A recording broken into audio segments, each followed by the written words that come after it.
అయిందా? ఓ ప్రాజెక్ట్ పూర్తి చేసిందా? ఒక్క ఎకరానికైనా నీళ్ళు ఇచ్చిందా?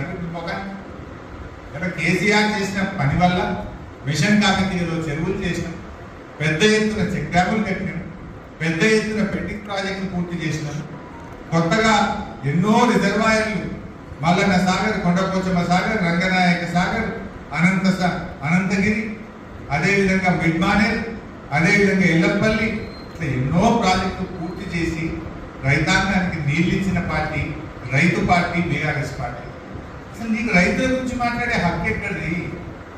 అన్ని పంటలకు బోనస్ అంటివి ఎగబెట్టివి, రుణమాఫీ అంటివి ఎగబెట్టివి. ఏ ఊర్లో పోదాం? ఇవాళ మా రాయకోడు వాళ్ళు వచ్చింది, సంగీతం పోదామా?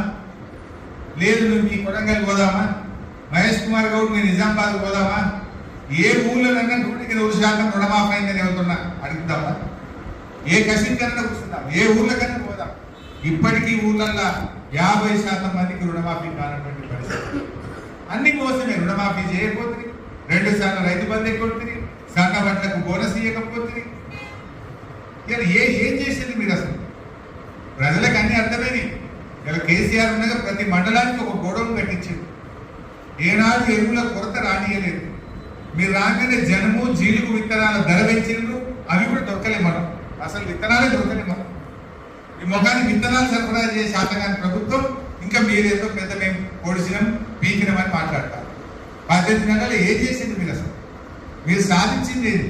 మాట్లాడదాం, ఏడ మాట్లాడదామో చెప్పు, ఏ టీవీలో కూర్చుందామో చెప్పు. రెడీ, మా పార్టీకి వస్తాం, మేము వస్తావా మిస్టర్ పిసిసి ప్రెసిడెంట్ రా? అసలు అసెంబ్లీ పెట్టే చేతగాక పారిపోతున్నారు కాదు మీరు. వారం రోజులు పెట్టుకుని అసెంబ్లీ బంద్.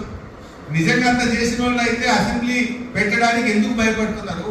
పెట్టుంటే ఒక 40 రోజులు అసెంబ్లీ మాట్లాడదాం. పని అసెంబ్లీ పెట్టమంటే 3 రోజులకే కట్టం అసెంబ్లీ. బడ్జెట్ సమావేశాలు వారంకే కట్టం.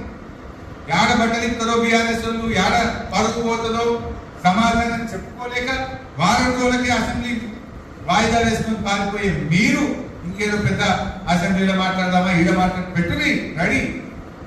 మా బీఆర్ఎస్ కార్యకర్త చాలు మీకు సమాధానం చెప్పడానికి. BRS is always ready. నేను మీ అందరికీ కూడా కోరేది ఒకటే, ప్రజలంతా బీఆర్ఎస్ దగ్గర చూస్తున్నారు. మీరు మంచిగా కలిసి పనిచేయండి. ఖచ్చితంగా మళ్ళీ ఎన్నికల్లో గెలిచేది 100% కేసీఆర్ ప్రభుత్వమే వస్తుంది, బీఆర్ఎస్ ప్రభుత్వం. లేదు డౌట్ లేదు. రేవంత్ రెడ్డి మంచిగా 5 ఏళ్ళు ఉండాలి. 5 ఏళ్ళు ఉండి అది మళ్ళీ 20 ఏళ్ళ దాకా లేవది. అది మొలకెత్తది.